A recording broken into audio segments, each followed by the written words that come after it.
आज की इस खास चर्चा में आपका बहुत बहुत स्वागत है। चलिए, बिना समय बर्बाद किए सीधा मुद्दे पर आते हैं।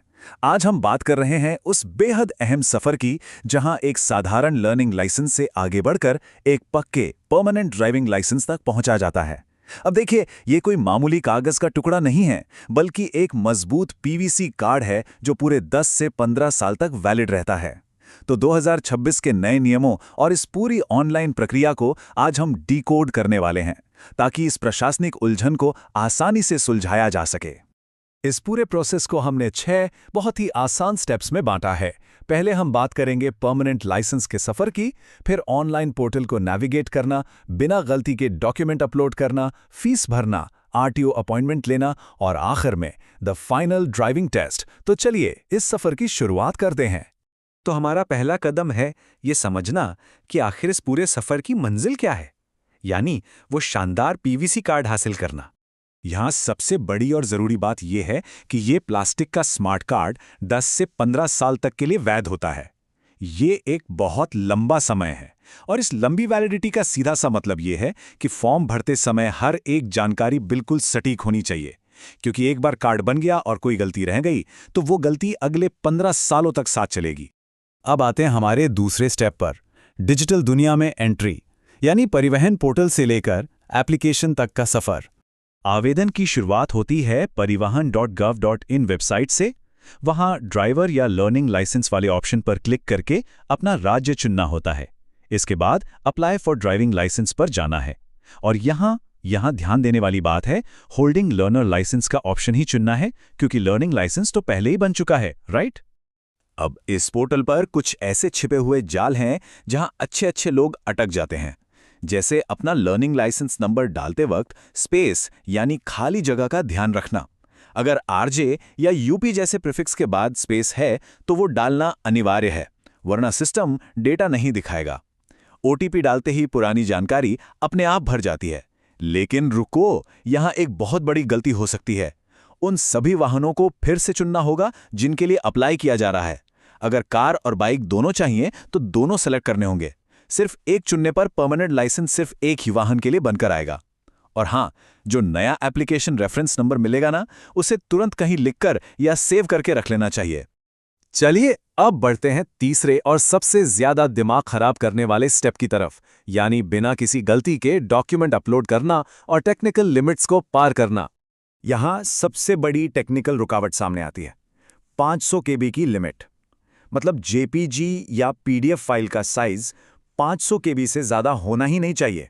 आजकल तो हमारे स्मार्टफोन ही 2-2 एमबी की फोटो खींचते हैं, और यहीं पर अपलोड फेल हो जाता है। इसलिए सिस्टम पर अपलोड करने से पहले फाइल्स को रीसाइज या कंप्रेस करना बिल्कुल नहीं भूलना चाहिए। डॉक्यूमेंट्स के मामले में एक और बड़ी गलती पासवर्ड को लेकर होती है। अगर ई-आधार डाउनलोड करके सीधा अपलोड कर दिया और उसमें पासवर्ड लगा है, तो डिपार्टमेंट उसे खोल ही नहीं पाएगा और फॉर्म पक्का रिजेक्ट हो जाएगा। इसलिए अनलॉक्ड पीडीएफ ही देनी है। इसके अलावा अगर फिजिकल आधार कार्ड की फोटो ले रहे हैं तो सिर्फ आगे का हिस्सा काफी नहीं है।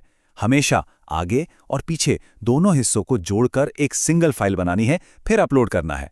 वैसे तो इस स्टेज पर एक छोटा सा अपवाद भी है। ज्यादातर राज्यों में इस चरण में किसी और कागज की जरूरत नहीं होती, लेकिन अगर दिल्ली से अप्लाई कर रहे हैं तो फॉर्म 1A यानी एक मेडिकल सर्टिफिकेट भी देना अनिवार्य है, जिस पर किसी एमबीबीएस डॉक्टर के हस्ताक्षर होने जरूरी हैं। डॉक्यूमेंट अपलोड हो गए? बहुत बढ़िया। अब आते हैं चौथे स्टेप पर, जो है हमारी जेब से जुड़ा, यानी फीस पेमेंट का गेटवे पार करना। परमानेंट लाइसेंस के लिए 1000 रुपये एक बहुत ही सामान्य और स्टैंडर्ड फीस है। अब ये अलग अलग कैटेगरी के हिसाब से थोड़ी बहुत ऊपर नीचे हो सकती है, लेकिन मानकर चलिए कि लर्निंग लाइसेंस के बाद यही वो रकम है जो अदा करनी होती है। फीस भरते समय कुछ बातों का खास ध्यान रखना है। पेमेंट पेज पर एसबीआई मल्टी बैंक पेमेंट देखकर ये नहीं सोचना है कि खाता एसबीआई में ही होना चाहिए। ये बस एक गेटवे है। पेमेंट किसी भी बैंक से हो सकता है, यहाँ तक कि क्यूआर कोड स्कैन करके गूगल पे या फोन पे से यूपीआई पेमेंट भी बड़ी आसानी से हो जाता है। सबसे अहम बात, जब पेमेंट प्रोसेस हो रहा हो तो गलती से भी बैक या रिफ्रेश बटन नहीं दबाना है, और जैसे ही पेमेंट सक्सेसफुल हो, रसीद का प्रिंट तुरंत निकालकर सेव कर लेना है। पैसे कट गए, रसीद मिल गई, तो क्या डिजिटल काम खत्म? जी नहीं। अब आते हैं 5वें स्टेप पर, यानी फिजिकल टेस्ट के लिए आरटीओ अपॉइंटमेंट बुक करना। सिर्फ फीस भरने से अपॉइंटमेंट बुक नहीं होता। इसके लिए वापस डैशबोर्ड पर जाकर एप्लीकेशन स्टेटस पर क्लिक करना होता है। वहां अपना एप्लीकेशन नंबर और जन्मतिथि डालनी होगी।